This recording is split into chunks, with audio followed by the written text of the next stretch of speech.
Computer ನೋಡಿದಿರಾ? ಇದನ್ನು ಬಳಸದೇ ಇರುವುದು ವಿರಳವೇ. ಆದ್ರೆ ಕಂಪ್ಯೂಟರ್ ಅಂದ್ರೇನು ಅಂತ ನೀವು ಕೇಳಿದಿರಾ? ಈ ಡಿಜಿಟಲ್ ಬ್ರೈನ್ ಸರಣಿಯ ಮೊದಲ ಸಂಚಿಕೆಯಲ್ಲಿ ನಾವು ಅತೀ ಮೂಲಭೂತವಾದ ಪ್ರಶ್ನೆಗೆ ಉತ್ತರ ಹುಡುಕುತ್ತೇವೆ. ಕಂಪ್ಯೂಟರ್ ಅಂದ್ರೇನು? ಇದು ಒಂದು ಸುಲಭವಾದ loop. Input, process, output, IPO cycle. ಕಂಪ್ಯೂಟರ್ಗಳ ವಿವಿಧತೆಗಳು ಹಾಗೂ ಸಿಗ್ನಲ್ ಆಧಾರದ ಪ್ರಕಾರ ವಿಭಜನೆ ಎಲ್ಲವೂ ಸಹಜವೆನಿಸುವ ರೀತಿಯಲ್ಲಿ. ನೀವು ವಿದ್ಯಾರ್ಥಿಯಾಗಿರಲಿ, ಶಿಕ್ಷಕರಾಗಿರಲಿ ಅಥವಾ ಗ್ರಾಮಾಂತರ ಪರಿಸರದ ಕಲಿಕೆಯ ಆಸಕ್ತರಾಗಿರಲಿ, ಈ ಪಾಠ ನಿಮ್ಮದೇ.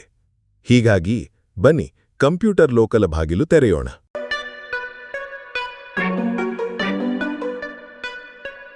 ನಮಸ್ಕಾರ. ಇವತ್ತು ನಮ್ಮ ಚರ್ಚೆಗೆ ಸ್ವಾಗತ. ನಮ್ಮ ಮುಂದೆ ಕೆಲವು ಟಿಪ್ಪಣಿಗಳಿವೆ ಕಂಪ್ಯೂಟರ್ನ ಮೂಲಭೂತ ವಿಷಯಗಳ ಬಗ್ಗೆ. ನಾವು ಕಂಪ್ಯೂಟರ್ ಅಂತ ಸುಮ್ಮನೆ ಹೇಳ್ತೀವಿ ದಿನ, ಅಲ್ವಾ? ಆದರೆ ಆಕ್ಚುಲಿ ಅದು ಏನು, ಅದು ಹೇಗೆ ಕೆಲಸ ಮಾಡುತ್ತೆ? ಬನ್ನಿ ಈ ಟಿಪ್ಪಣಿಗಳಲ್ಲಿ ಏನಿದೆ ಅಂತ ಸ್ವಲ್ಪ ಆಳವಾಗಿ ನೋಡೋಣ. ಮೊದಲಿಗೆ ತುಂಬ ಸರಳವಾದ ಒಂದು ವ್ಯಾಖ್ಯಾನ ಇದೆ ಇಲ್ಲಿ. ಕಂಪ್ಯೂಟರ್ ಒಂದು ಎಲೆಕ್ಟ್ರಾನಿಕ್ ಸಾಧನ ಅಂತ.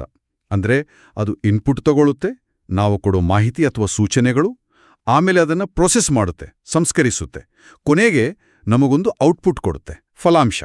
ಹೌದು, ಈ ಇನ್ಪುಟ್, ಪ್ರೋಸೆಸ್, ಔಟ್ಪುಟ್ ಅಂದ್ರೆ IPO ಅಂತಾರಲ್ಲ, ಇದು ಸುಮ್ನೆ ಟೆಕ್ನಿಕಲ್ ಟರ್ಮ್ ಅಷ್ಟೇ ಅಲ್ಲ. ಇದು ಕಂಪ್ಯೂಟರ್ ಕೆಲ್ಸ ಮಾಡೋಕೆ ಒಂದು ಹೇಗೆ ಹೇಳೋದು ಫಂಡಮೆಂಟಲ್ ಪ್ರಿನ್ಸಿಪಲ್ ಇದ್ದ ಹಾಗೆ. ಯಾವುದೇ ಕಂಪ್ಯೂಟರ್ ತಗೊಳ್ಳಿ, ಚಿಕ್ಕ ಮೊಬೈಲ್ ಇರಲಿ, ದೊಡ್ಡ ಸೂಪರ್ ಕಂಪ್ಯೂಟರ್ ಇರಲಿ, ಎಲ್ಲವೂ ಇದೇ ಸೈಕಲ್ನಲ್ಲೇ ಕೆಲಸ ಮಾಡೋದು. ಇದು ಒಂಥರ ಲಾಜಿಕಲ್ ಅಲ್ವಾ? ಮೊದಲು ಏನು ಸಮಸ್ಯೆ ತಿಳಿಯೋದು, ಇನ್ಪುಟ್, ಆಮೇಲೆ ಅದ್ರ ಬಗ್ಗೆ ಯೋಚನೆ ಮಾಡಿ ಸೊಲ್ಯೂಷನ್ ಕಂಡಿಡಿಯೋದು, ಪ್ರೋಸೆಸ್, ಕೊನೆಗೆ ಆ ಸೊಲ್ಯೂಷನ್ ಹೇಳೋದು, ಔಟ್ಪುಟ್. ಓ, ಹಾಗಾದ್ರೆ ಈ IPO ಸೈಕಲ್ ಅಷ್ಟು ಯೂನಿವರ್ಸಲ? ಅಂದ್ರೆ ಎಲ್ಲಾ ತರದ ಕಂಪ್ಯೂಟರ್ಗಳಿಗೂ, ಹಿಂದಿನ ಕಾಲದ ದೊಡ್ಡ ದೊಡ್ಡ ಮೆಷಿನ್ಗಳಿಗೂ ಇದೆನಾ? ಖಂಡಿತ ಖಂಡಿತ. ಕೆಲಸ ಮಾಡೋ ವಿಧಾನ, ಸ್ಪೀಡ್, ಕಂಪ್ಲೆಕ್ಸಿಟಿ ಎಲ್ಲ ಬೇರೆ ಇರ್ಬೋದು.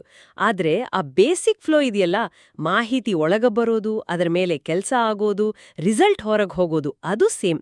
ಈ ಟಿಪ್ಪಣಿಗಳು ಕೂಡ ಅದನ್ನೇ ಹೇಳ್ತಿರೋದು. ಮತ್ತೆ ಕೆಲವೊಂದು ಪ್ರಶ್ನೆಗಳನ್ನು ಕೇಳತ್ತೆ ನೋಡಿ.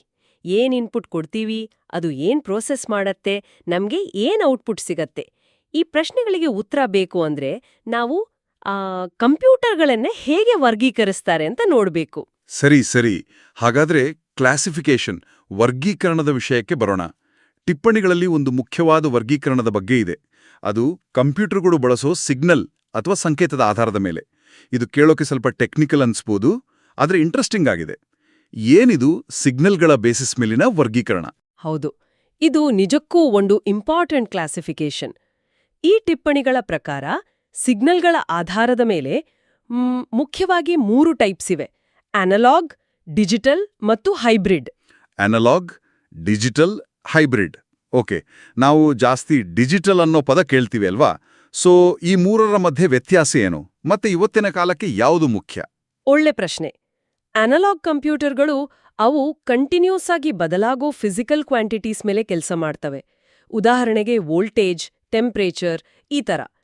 ಒಂದು ಕಾಲದಲ್ಲಿ ಸೈಂಟಿಫಿಕ್ ಕ್ಯಾಲ್ಕ್ಯುಲೇಷನ್ಗೆಲ್ಲ ಯೂಸ್ ಮಾಡ್ತಿದ್ರು. ಆದರೆ ಅವು ಅಷ್ಟು ಫ್ಲೆಕ್ಸಿಬಲ್ ಇರಲಿಲ್ಲ, ಡೇಟಾ ಕಾಪಿ ಮಾಡೋದು ಕಷ್ಟ ಆಗ್ತಿತ್ತು. ಡಿಜಿಟಲ್ ಕಂಪ್ಯೂಟರ್ಗಳು ಹಂಗಲ್ಲ. ಅವು ಮಾಹಿತಿಯನ್ನ ಡಿಸ್ಕ್ರೀಟ್ ವ್ಯಾಲ್ಯೂಸಲ್ಲಿ, ಅಂದ್ರೆ ಬಿಡಿಬುಡಿಯಾದ ಮೌಲ್ಯಗಳಲ್ಲಿ ರೆಪ್ರೆಸೆಂಟ್ ಮಾಡ್ತವೆ. ಸಾಮಾನ್ಯವಾಗಿ 0 ಮತ್ತೆ 1, ಬೈನರಿ ಅಂತೀವಲ್ಲ, ಆ ಥರ. ಇದರಿಂದ ಡೇಟಾ ಸ್ಟೋರ್ ಮಾಡೋದು, ಪ್ರಾಸೆಸ್ ಮಾಡೋದು, ಎರರ್ ಇಲ್ದೆ ಕಾಪಿ ಮಾಡೋದು ಎಲ್ಲ ಸುಲಭ. ಇನ್ನು ಹೈಬ್ರಿಡ್ ಅಂದ್ರೆ ಅದು 2ರ ಫೀಚರ್ಸ್ ಸೇರ್ಸೋಕೆ ಟ್ರೈ ಮಾಡಿದ್ದು. ಓಕೆ, ಹಾಗಾದ್ರೆ ಈ ಟಿಪ್ಪಣಿಗಳು ಹೇಳುವ ಹಾಗೆ ಅನಲಾಗ್ ಮತ್ತೆ ಹೈಬ್ರಿಡ್ ಈಗಷ್ಟು ಬಳಕೆಯಲ್ಲಿಲ್ಲ ಅನ್ಸುತ್ತೆ. ಹೌದು, ಬಹುತೇಕವಾಗಿ ಅದು ನಿಜ. ನಾವಿವತ್ತು ನೋಡ್ತಿರೋ ವರ್ಲ್ಡ್ ಇದೆಯಲ್ಲ, ಅದು ಆಲ್ಮೋಸ್ಟ್ ಪೂರ್ತಿ ಡಿಜಿಟಲ್ ಕಂಪ್ಯೂಟರ್ಗಳ ಮೇಲೆಯೇ ನಡೀತಿರೋದು. ನಮ್ಮ ಸ್ಮಾರ್ಟ್ಫೋನ್ಗಳು, ಲ್ಯಾಪ್ಟಾಪ್ಗಳು, ಇಂಟರ್ನೆಟ್ ಸರ್ವರ್ಗಳು ಎಲ್ಲವೂ ಡಿಜಿಟಲ್ ಟೆಕ್ನಾಲಜಿ ಬೇಸ್ಡ್. ಯಾಕೆಂದ್ರೆ ಅವುಗಳ ಅಕ್ಯುರಸಿ, ಸ್ಪೀಡ್ ಮತ್ತೆ ಡೇಟಾ ಹ್ಯಾಂಡಲ್ ಮಾಡೋ ಕೆಪಾಸಿಟಿ ಜಾಸ್ತಿ. ಈ ಟಿಪ್ಪಣಿಗಳು ಕೂಡ ಅದೇ ಹೇಳ್ತಿವೆ, ಮುಂದೆ ಫೋಕಸ್ ಡಿಜಿಟಲ್ ಮೇಲೆ ಇರತ್ತೆ ಅಂತ. ಸರಿ, ಹಾಗಾದ್ರೆ ಇವತ್ತಿನ ಚರ್ಚೆಯಿಂದ ನಾವು ಏನ್ ತಗೊಂಡೋಗ್ಬೋದು? ಕಂಪ್ಯೂಟರ್ ಅಂದ್ರೆ ಬೇಸಿಕಲಿ ಇನ್ಪುಟ್ ತಗೊಂಡು ಪ್ರಾಸೆಸ್ ಮಾಡಿ ಔಟ್ಪುಟ್ ಕೊಡೋ ಒಂದು ಎಲೆಕ್ಟ್ರಾನಿಕ್ ಮೆಷಿನ್.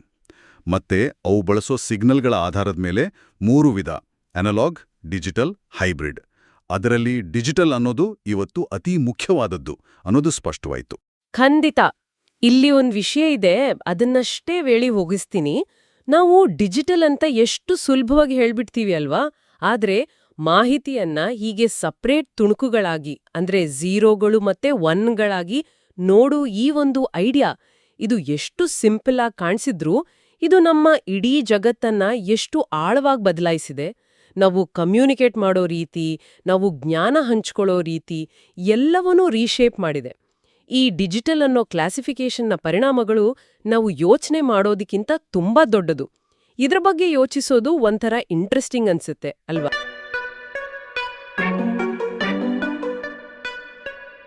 ಇವತ್ತು ನಾವು ಏನ್ ಕಲಿತ್ವಿ? ಕಂಪ್ಯೂಟರ್ ಒಂದು ಮಾಯಾಜಾಲವಲ್ಲ, ಅದು ಸರಳವಾದ logic system. Input, process, output.